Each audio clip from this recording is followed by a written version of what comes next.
This is a fascinating move. There was obviously lots of speculation around an investment in General Motors, but I think a lot of people thought you might take an activist tact, not to use a car analogy, but it seems like you have shifted gears.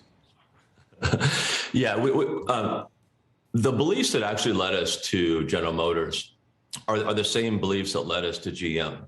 Now, the similarities here are that General Motors is in an industry that's going through a transition. Of course, Exxon going through the energy transition. That's really where the analogy stops. GM has taken, with the support of a really strong management team, a great board, has decided that they're going to embrace the future. They're going to make the investments necessary in order to be successful during this transition. And as you know, that there's been a narrative for a very long time that only technology companies can actually disrupt their own industry. And we just don't think that's true. We think that with the right management team, that with the right investments, that they themselves can go in and disrupt an industry and be successful during this transition. Well, so that's what I was going to ask you. There are a lot of questions about legacy companies, as you know, and whether they can actually do this.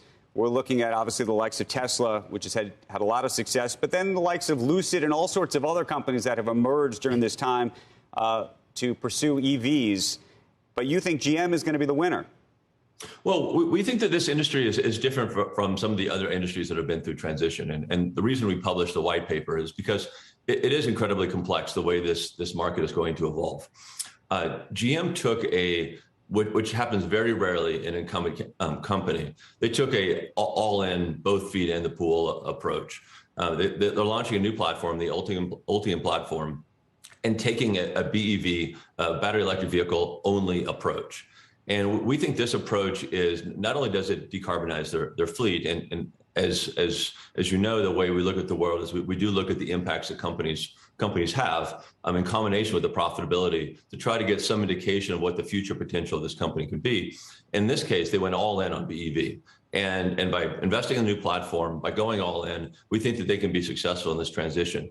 In most cases, incumbents tend to protect their legacy business first, and in doing so, end up being very slow in the adoption of new technologies.